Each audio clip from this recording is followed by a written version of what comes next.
That was a good one. That was a really good one.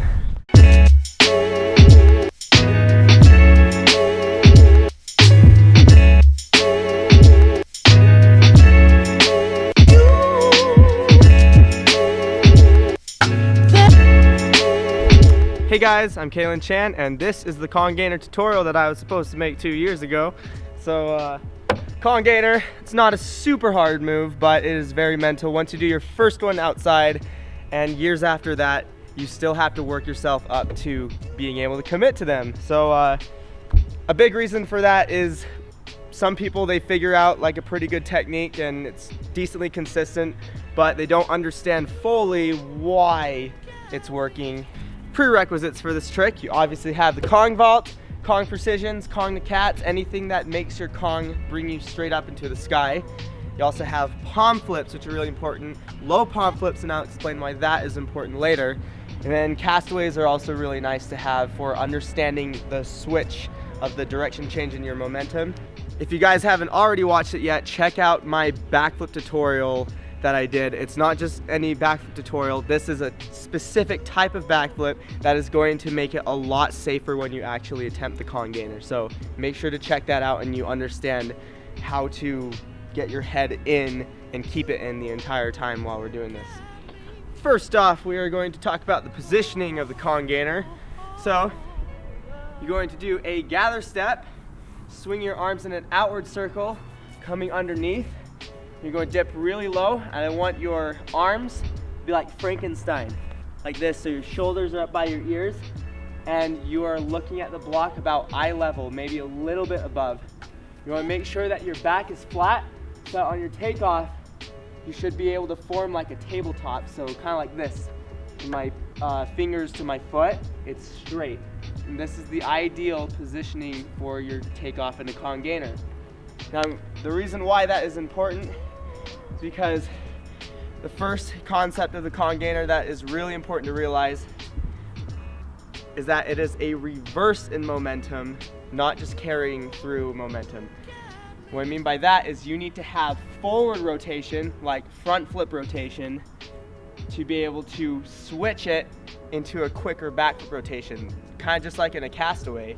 If you are not aware of this, and you end up trying to shut up, people who are not aware of this will tend to try to go into the backflip before their hands hit, and this is like a really, really bad mistake.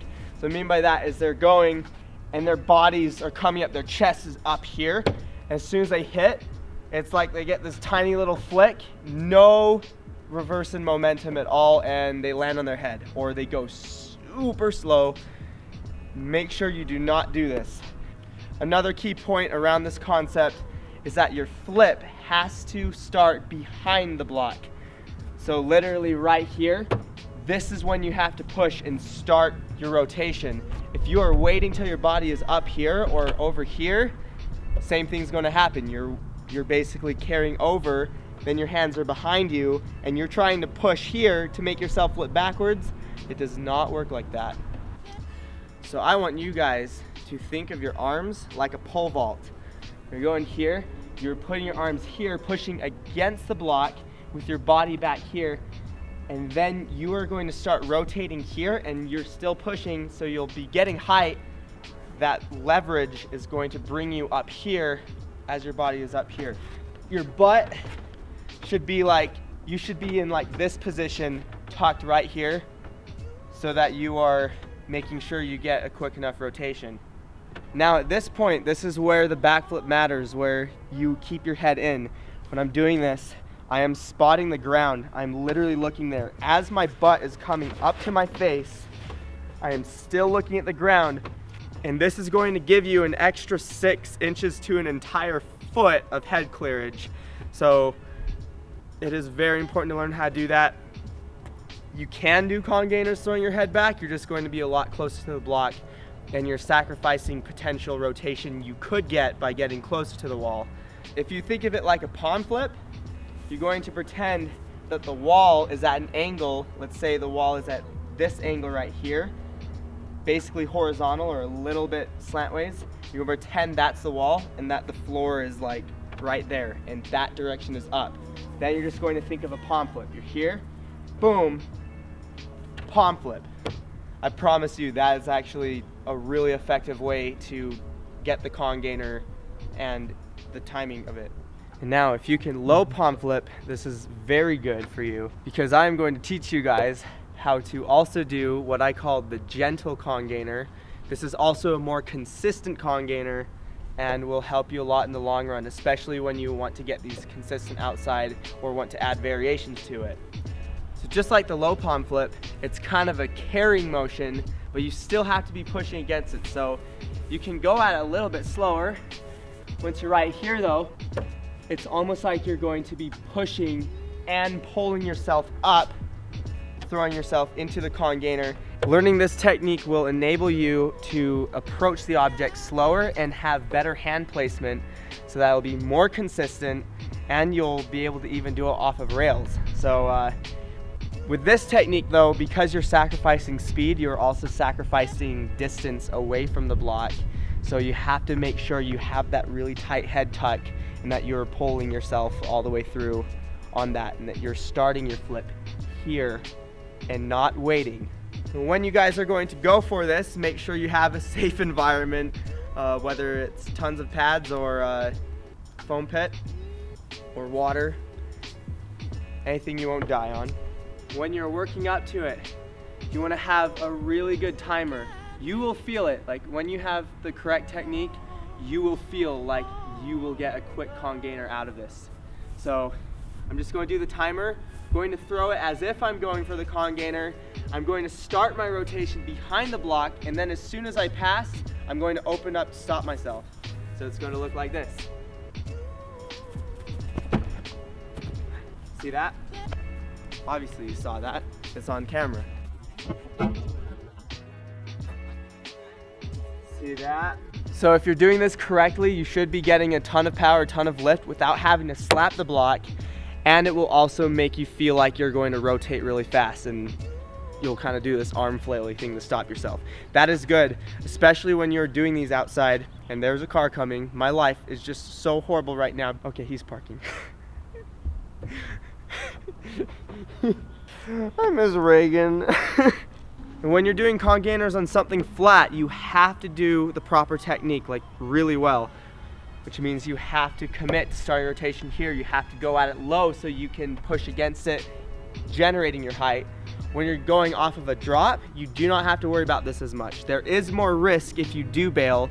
Just make sure you don't bail and that you don't clip. Even if you have a slow con gainer, as long as you have the basic understanding of how it works, you should never have a failed con gainer.